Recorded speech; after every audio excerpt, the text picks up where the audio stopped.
guys, how's it going? My name is Ash and welcome back to the channel. I hope everybody's doing well. Today we're going to be doing a modification on the S2000, and basically since I bought the car I've been on the same set of stock wheels, but we're changing that today because we have a new set of VOLK's Racing CE28ns by Race Engineering.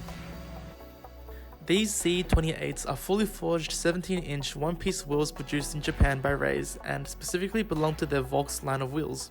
This line of wheels are produced using their most advanced forging technologies, which result in an ultralight but also ultra-strong wheel.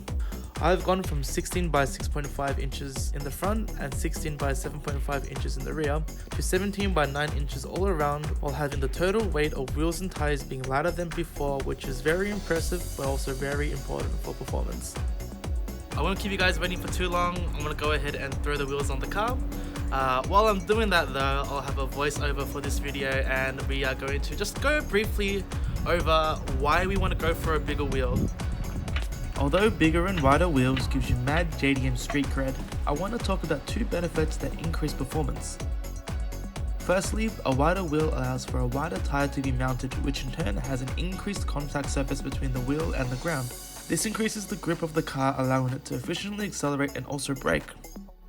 Secondly, a wider wheel accommodates for the tires to have shorter and stiffer sidewalls. I'll go more in depth about this in a different video, but essentially a shorter sidewall will have less flex as the car turns through corners, which improves the handling response.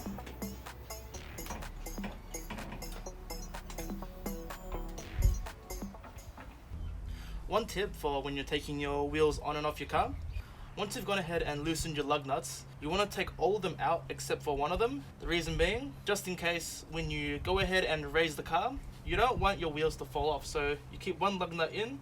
This way if your wheel falls, it falls on the lug nut and not onto the floor. Also another thing, this wheel isn't coming off. You can see if I try and pull on it, it's not coming off. Let's give it a kick.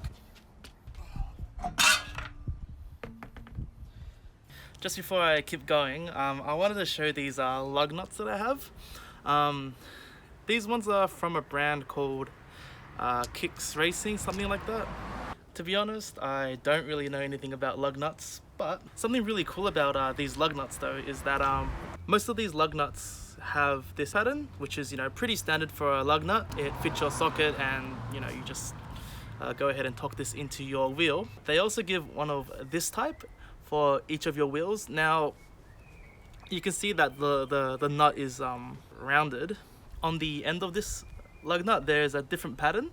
And why it's like this is when you get these lug nuts, they come with a special socket, and only this socket can undo these lug nuts. So I think these are called like lug locks or locking lugs, something like that. The bigger your wheels are, however, the more difficult it is to fit them on your car, and you could run into fitment issues. There are numerous variables when it comes to fitment, which include wheel width and diameter, wheel offset, tire width, sidewall aspect ratio, vehicle ride height, and alignment settings. This can all seem extremely confusing, but luckily it's much easier to go on the internet and internet forums to see what other people have done. This way you don't have to experiment yourself. For reference, my setup is 17 by 9 inches all around with a plus 54 offset. My tire width was 245 with an aspect ratio of 40. The S2000 has about a 3 cm drop in ride height with close to OEM alignment. I'm tightening my lug nuts to 110 Newton meters or around 80 foot-pounds of torque. Although the torque doesn't matter as long as they're on really tight, make sure that you tighten your lug nuts in a star pattern like I've done here. Tightening them in this order ensures that the lug nuts have equally distributed loads on them. I've gone ahead and torqued down all the wheels, and here's the final result.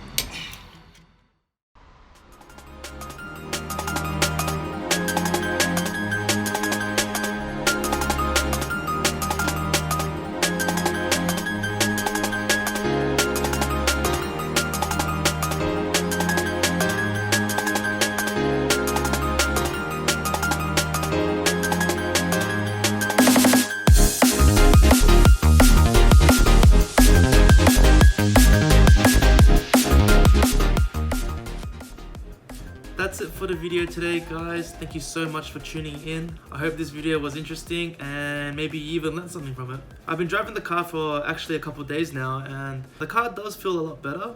It does seem like the car has a lot tighter handling now. When you turn the steering wheel, the car responds a lot quicker, and that's definitely something that you want. That just about wraps it up here, guys. Thank you so much for watching. I'm gonna try and upload a video maybe once every week or every fortnight, depending on just if I have something to upload or not. Anyways, don't forget to like the video and comment down below. If you haven't already, please consider subscribing to the channel. I'll see you all next time.